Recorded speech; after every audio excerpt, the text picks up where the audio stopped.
Welcome to the Business Buyer Diaries. My name is Nathan Platter. I'm a full-time employee, and I bought a business. I did everything right, from finding the deal, handling all the due diligence on 63 opportunities, and ultimately bought a profitable gym. And boy was I in for a big surprise as a new owner. I chronicled everything in real time, including the biggest wins to the stressful nights at 2 a.m. I'm sharing my journey without sugarcoating anything, so you don't make the same mistakes that I did. Here's today's episode. All right, so heading to the studio for a second shift tonight. The GM is working 2 doubles this week, so he opens the morning and the evening sessions, and then he's doing that for 2 days in a row. But today I'm going in. I haven't gone in for a night session in a long while. I'm going because someone that I'm very, very hopeful for being a manager at the studio is going to be working out tonight. Long story short, she's been involved in the franchise for a while.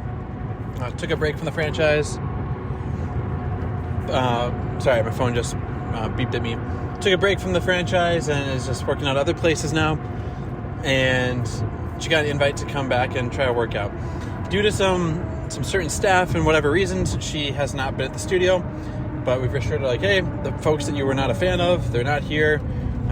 They won't be in the studio, and if you wanted to come by and give us another shot.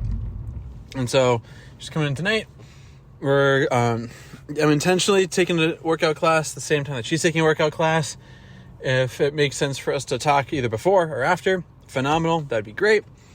And but we'll just go from there. In a dream scenario, she's managed this same brand before. She actually worked at this studio as a shift lead years ago. She was an assistant manager at another studio in the same franchise. And so if she wanted to be the GM, I would be thrilled about it. I'd be stoked. I found out she has another job right now, so it'd be really tough to overturn. And I'm just going to be available. And so I'm missing my son's t-ball game tonight, and that's hard for me to do because I've been intentional about being present and being uncomfortably available at my kids' events. And so like last week while I was there, my current manager had a lot of questions about a lot of things. And so for the hour event, I spent 20 minutes answering his questions, helping him get unstuck on basic things and stuff that was pretty basic. I'm not trying to like downplay it, but stuff that he just wanted to run by me before he got confirmation to proceed with it. So tonight, missing another event, but I believe 6 months from now, if the gal wants to work here and she interviews, gets an offer, 6 months from now, I'll be happy that I missed the event. And if she doesn't, I'll at least feel good about making the effort. Because right now there's like 4 or 5 people interviewing for the GM role, and like she's the only like really good candidate. Other folks, it's crazy. Other folks are just not a very good fit. They either like have been a member for a couple months and they don't know how to run a studio, or they're very new to form, like kickboxing form, or they just know how to work out and they don't know anything else. One person says he seems like he'd be a pretty good fit, but he's going to be gone for the next 4 months out of the country on like personal backpacking trip to like Europe kind of thing.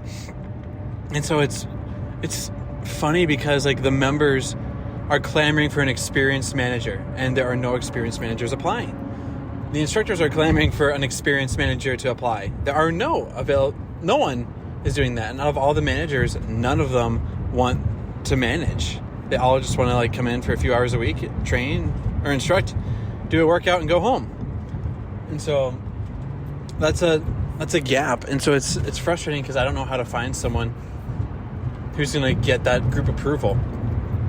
And so my next best thing is like find someone who has done it, steal someone from another studio that's done it, and neither of those are impossible.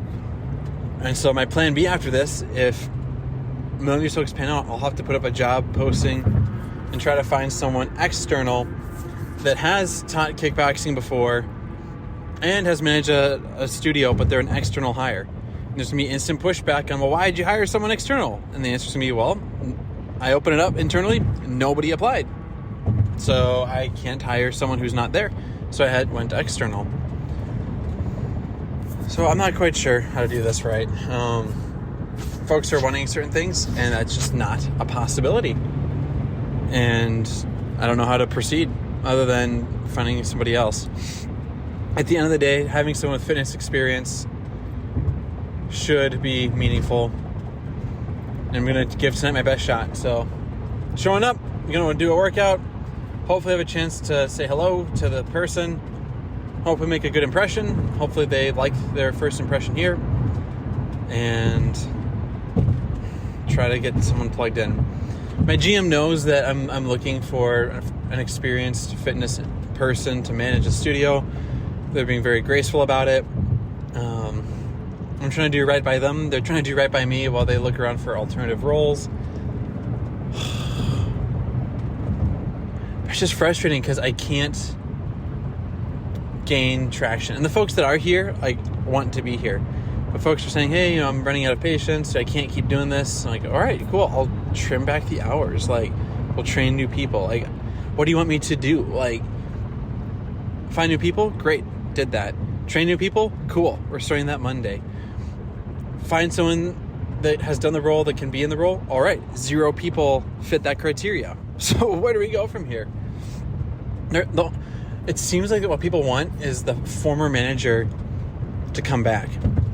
And for reasons I won't go into on the podcast, is they conducted themselves in a way that that unfortunately does not align with the studio for the long term, and had to make some quick decisions about that. So for better or worse, people want the old person back or someone just like them, but that person's not healthy for the studio environment. So I'll quit blabbering. That's where we're at. That's where we're going. Let's rock and roll. This has been another episode of the Business Buyer Diaries. Subscribe so you don't miss the next episode. I hope you're realizing that business ownership is no cakewalk. Check the podcast notes for a link to the DIY due diligence program, the complete list of show sponsors, and for media inquiries. Music written and composed by Wes Schrock. I'm your host, Nathan Platter. Join me again on the next one.